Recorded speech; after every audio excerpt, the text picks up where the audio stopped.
Good morning, students.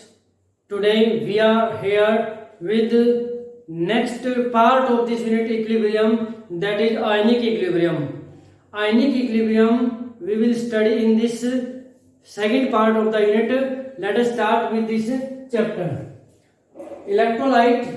An electrolyte is defined as a compound whose aqueous solution or melt conducts electricity. यानी कि कोई compound जिसका aqua solution means अगर उसको water में dissolve कर दें तो उसका एक्वा सॉल्यूशन बन जाता है, या फिर उस सब्सटेंस को हीट कर दें तो पिघल जाएगा, जो मेल्ट बनेगा। अगर उसका एक्वा सॉल्यूशन या मेल्ट इलेक्ट्रिसिटी कंडक्ट करता है, उसमें से अगर इलेक्ट्रिसिटी पास हो जाती है, then that compound is said to be an electrolyte. उसको इलेक्ट्रोलाइट कहा जाता है। नॉन इलेक्ट्रोलाइट को भी कन्वर्ट क्या होगा? A compound whose aqueous solution और melt does not conduct electricity.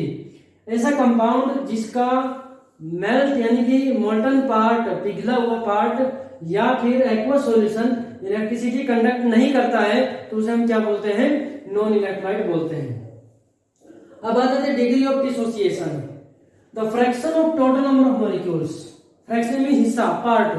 Total number of molecules का वो पार्ट जो विच डिसोसिएट इनटू आयंस, जो आयंस में डिसोसिएट हो जाता है, उसे हम क्या बोलते हैं? डिग्री ऑफ डिसोसिएशन या फिर डिग्री ऑफ आयोनाइजेशन।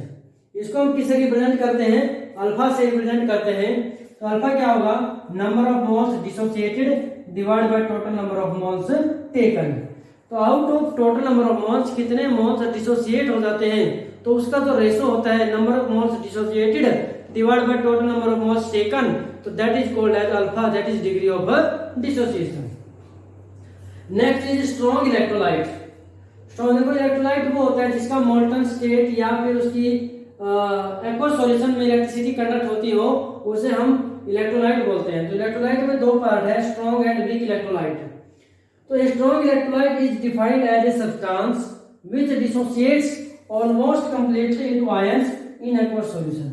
यानी कि वो सब्सटेंस जिसको वाटर में डिसॉल्व करें तो एक्वस सॉल्यूशन में अपने आयंस में कंप्लीटली डिसोसिएट हो जाता है, सभी आयंस में टूट जाता है, तो उसे हम क्या बोलते हैं? स्ट्रॉन्ग इलेक्ट्रोलाइट बोलते हैं। और इसी जब उस सब्सटेंस के या कंपाउंड के सभी मॉलिक्यूल्स आयंस में टूट जाएंगे, तो उसको हम ये कहेंगे कि उसके अंदर मैक्सिमम करंट फ्लो करता है, तो इसलिए वो गुड कंडक्टर ऑफ इलेक्ट्रिसिटी होता है। तो एग्जांपल क्या होंगे? जो हमारे स्ट्रॉन्ग इलेक्ट्रोलाइट की स्ट्रॉन्ग बेस या साल्ट होते हैं हमारे, या स्ट्रॉन्ग एसिड होते हैं। NaOH है, KOH है, NaCl साल्ट हो गया, H2SO4, HCl, HNO3 mineral acid है, तीनों स्ट्रॉन्ग एसिड होते हैं। तो इनको वाटर में डिसॉल्व करते हैं तो कंप्लीटली आयंस में डिसोसिएट हो जाते हैं। Weak electrolyte, it is defined as a substance which dissociate to a small extent. जो कम मात्रा में टूटता है, और जब कम मात्रा में टूटेगा, आयंस कम डिसोसिएट होंगे, तो उस केस में वो इलेक्ट्रिसिटी भी क्या करेगा? स्मॉल एक्सटेंट तक कंडक्ट करता है। जैसे कि हमारे वीक बेस है, अमोनियम हाइड्रोक्साइड है, 4OH है, और वीक एसिड हमारे क्या है? एसिटिक एसिड है। तो अब हम बात करते हैं कि जो डिसोसिएशन ऑफ वीक इलेक्ट्रोलाइट, जो वीक इलेक्ट्रोलाइट है, इसकी आयोनाइजेशन को हम डिस्कस करेंगे। ठीक है, आयोनाइजेशन ऑफ वीक इलेक्ट्रोलाइट।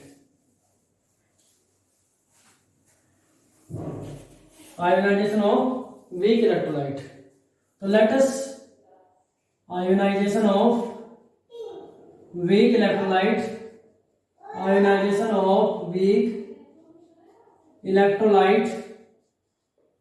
तो let us consider a weak electrolyte AB है, सॉलिड स्टेट में है, प्लस ए क्यों वाटर में डिसॉल्व किया, तो ये किसमें डिसोसिएट होगा? ये हो जाएगा A प्लस एक्वस प्लस में B माइनस एक्वस। तो applying law of chemical equilibrium, applying law of chemical equilibrium, law of chemical equilibrium. तो लॉ ऑफ केमिकल इक्विलिब्रियम को इसके ऊपर अप्लाई करते हैं तो क्या होगा? Ki, this will be the ionization constant. Ki किसके बराबर होगा? concentration of A plus into concentration of B minus divided by concentration of AB. So this Ki is the KI क्या है? Ionization constant. KI क्या है? Ionization constant. This is ionization constant. अब हम बात करते हैं कि जो डिसोसिएशन भी हम बोल रहे हैं, आयोनाइजेशन भी बोल रहे हैं, तो दोनों में क्या डिफरेंस होता है? आयोनाइजेशन ऑफ वीक इलेक्ट्रोलाइट के बाद difference between dissociation and ionization. देखो यहाँ पर इंपॉर्टेंट पॉइंट है, व्हेन एन आयनिक कंपाउंड, जब आयनिक कंपाउंड जिसमें ऑलरेडी आयंस प्रेजेंट हैं, इज डिसॉल्व्ड इन वाटर, जब उसको वाटर में डिसॉल्व करेंगे तो जो आयंस ऑलरेडी प्रेजेंट थे सॉलिड कंपाउंड में वो जस्ट सेपरेट होते हैं, टूट जाते हैं, अलग अलग हो जाते हैं। तो this process is called dissociation, इसको हम बोलेंगे डिसोसिएशन। और when in neutral molecule like HCl, यानी कि जिसमें पहले से आयंस नहीं है, वो पोलर कोवलेंट कंपाउंड है, which does not contain ions, पहले से इसमें आयंस नहीं है, but when dissolve in water, जैसे इसको वाटर में डिसॉल्व करेंगे, स्प्लिट टू प्रोड्यूस, टूट जाता है, डिवाइड हो जाता है into ions in the solution, to produce ions in solution. तो this process is called as ionization. इसको हम क्या बोलेंगे? आयोनाइजेशन बोलेंगे। जैसे कि हम बात करते हैं NaCl है, ऑलरेडी Na प्लस और Cl माइनस होता है, और HCl में क्या होता है? H प्लस और Cl माइनस ऑलरेडी नहीं होता, क्योंकि यहाँ पर डेल्टा प्लस और डेल्टा माइनस होता है। ये आयनिक बॉन्ड है, ये पोलर कोवलेंट बॉन्ड है। आपने ये पढ़ा होगा कि कोवलेंट बॉन्ड के अंदर आयनिक करैक्टर भी होता है, बट जब तक कंप्लीट आयंस प्रेजेंट नहीं है तब तक तो वो उसमें हम बोलेंगे आयोनाइजेशन, और जब कंप्लीट आयन पहले से प्रेजेंट है वो वाटर में डिसॉल्व करने पर जस्ट सेपरेट होते हैं, तो that will called as dissociation. अब हम पढ़ते हैं कि ionization of weak electrolyte, Ostwald dilution law पढ़ेंगे। इसमें देखें ऑस्टवाल्ड डाइल्यूशन लॉ है, आयोनाइजेशन ऑफ वीक इलेक्ट्रोलाइट कैसे है? सपोज हमने एक वीक इलेक्ट्रोलाइट ले लिया acetic acid, when acetic acid weak electrolyte जो है is dissolved in water, it dissociates partly, partly means पूरी तरह से नहीं टूटता, इनटू H प्लस आयन और H3O plus ion and acetate ion CH3COO minus ions following equilibrium is obtained. देखो CH3COH है प्लस H2 लिखा, तो CH3CO minus plus H3O plus, H plus यहाँ से H2 के साथ मिल गया, H3O प्लस बन गया। तो law of chemical equilibrium apply करेंगे इसके ऊपर, तो concentration of product divide by concentration of reactants, but यहाँ पर तो H2 ये क्या है? लिक्विड है, तो H2 की कंसंट्रेशन जो है वो कांस्टेंट रह जाएगी। तो डाइल्यूट सॉल्यूशन में H2 कांस्टेंट लेते हैं, तो the product of K and concentration of H2O it is denoted as Ka। इसको Ka लेंगे आयोनाइजेशन कांस्टेंट या फिर डिसोसिएशन कांस्टेंट ऑफ एसिड। तो Ka किसके बराबर हो जाएगा? ये H2 के साथ मल्टीप्लाई हो क्या हो गया था? Ka लिखा गया CH3CO minus H3O plus divide by CH3COOH, ये इक्वेशन फर्स्ट बन जाती है। अब अगर हम मान लें कि स्टार्टिंग में इनिशियल कंसंट्रेशन जो एसिड की C मोल्स पर लीटर लें और alpha is the degree of dissociation, तो देखो क्या लिखेंगे? शुरू में C कंसंट्रेशन जो C मोल पर लीटर है, H2 कांस्टेंट है, इसके ऊपर डिपेंड नहीं करता हमारा इक्विलिब्रियम, तो ये दोनों प्रोडक्ट जो है जीरो बने क्योंकि इनके अमाउंट नहीं बनेंगे। तो इक्विलिब्रियम पर क्या होगा? C में से alpha is the degree of dissociation. देखो जनरली जब हम जैसे मान लो A plus B into C plus D बनता है यहाँ से, तो अगर हम 1 लेते हैं तो ये 0 0, अगर 1 में से अल्फा डिसोसिएट होगा तो यहाँ पे क्या बनता है? अल्फा और अल्फा बनेगा। तो जब यहाँ पे C लिया है तो साथ में C मल्टीप्लाई में रहेगा C इंटू 1 माइनस अल्फा, तो यहाँ से आए कंसेप्ट। तो इस तरीके से ध्यान रखना है, C इंटू 1 माइनस अल्फा, तो ये क्या बनेगा? C alpha. तो फिर ये जो वैल्यूज है इक्विलिब्रियम पर C इंटू 1 माइनस अल्फा इसकी है, C अल्फा और C अल्फा इन दोनों की है। Putting these values in equation first, तो इक्वेशन फर्स्ट में पुट करने पर देखो क्या बनेगा हमारे पास? पुटिंग वैल्यूज इक्विलिब्रियम कंसंट्रेशन की जो वैल्यूज हैं उनको हम इक्वेशन फर्स्ट में पुट करेंगे, देखो क्या आएगा हमारे पास? Ka is equal to concentration of CH3CO minus क्या? C अल्फा, दूसरी क्या? C alpha. यहाँ पे क्या लिखेंगे? C alpha into C alpha divide by C into 1 minus alpha. तो यहाँ क्या आ जाएगा? C square alpha square divide by C into 1 minus alpha. तो एक C से एक C कैंसिल हो जाएगा, हमारे पास रह जाएगा C alpha square divide by 1 minus alpha.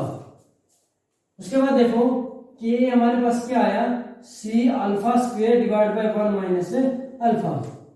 Alpha is very small, alpha की जो वैल्यू है वेरी स्मॉल है, किसके लिए, फॉर वीक इलेक्ट्रोलाइट।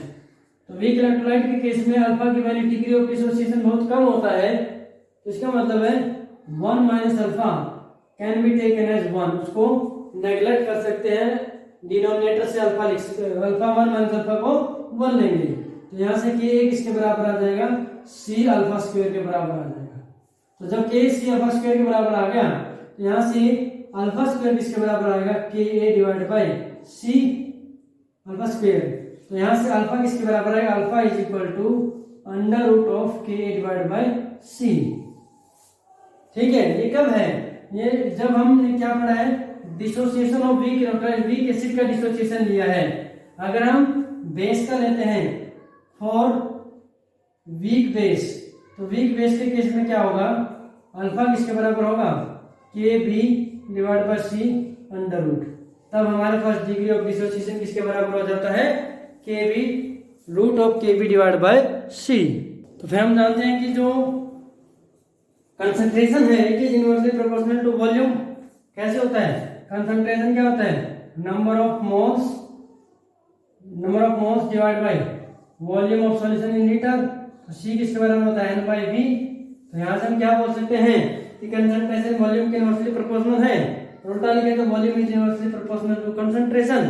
तो यहाँ पर कंसंट्रेशन टर्म नीचे है, उसकी जगह रिप्लेस करने क्या आ जाएगा, v।